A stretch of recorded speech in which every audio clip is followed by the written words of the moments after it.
Frères et sœurs, bonjour. Nous célébrons aujourd'hui lundi de la 33e dimanche du temps ordinaire année A, Sainte Gertrude et Sainte Marguerite d'Écosse. Évangile de Jésus-Christ selon saint Luc. Alors que Jésus s'approchait de Jéricho, un aveugle mendiait, assis au bord de la route. Entendant la foule passer devant lui, il s'informa de ce qu'il y avait. On lui apprit que c'était Jésus le Nazaréen qui passait. Il s'écria, Jésus, fils de David, prends pitié de moi. Ceux qui marchaient en tête le rabouaient pour le faire taire. Mais lui criait de plus belle, Fils de David, prends pitié de moi. Jésus s'arrêta et il ordonna qu'on le lui amène. Quand il se fut approché, Jésus lui demanda, Que veux-tu que je fasse pour toi? Il répondit, Seigneur, que je retrouve la vue. Et Jésus lui dit, Retrouve la vue, ta foi t'a sauvé. En l'instant même, il retrouva la vue et il suivait Jésus en rendant gloire à Dieu. Et tout le peuple voyant cela, adressa une louange à Dieu. Acclamons la parole de Dieu. Louange à toi, Seigneur Jésus.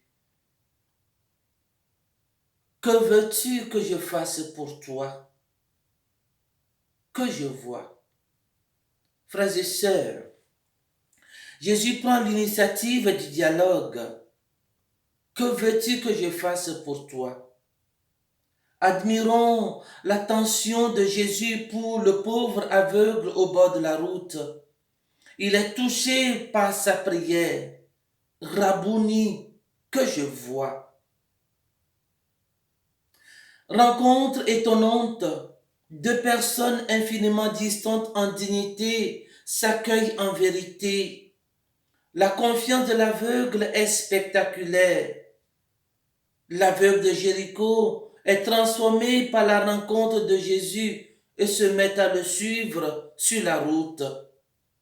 Le verbe suivre est propre au Nouveau Testament qu'il utilise au sens figuré. Suivre Jésus, c'est entrer dans le royaume de Dieu qui est là.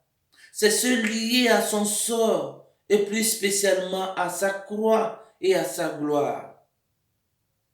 Cette transformation instantanée due à la foi est un signe pour nous aujourd'hui.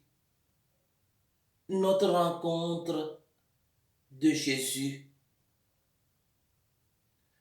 Lorsque nous lisons la vie des saints, frères et sœurs, nous sommes marqués par le récit de leur conversion. C'est toujours une rencontre avec Jésus. Elle n'est pas souvent spectaculaire, comme pour Paul sur le chemin de Damas. Chaque chrétien reçoit au baptême la vertu de la foi, avec l'espérance et la charité. Mais ces vertus ne sont efficaces que dans la mesure où nous en prenons conscience et les utilisons. Comme cet aveugle, apprenons à suivre Jésus. Il n'a jamais vu la lumière, jamais vu le soleil se lever. Son pays, c'est la nuit la plus noire, mais ce jour, Jésus est passé. Oui, Jésus passera pour toi aussi. Loué soit Jésus-Christ à jamais.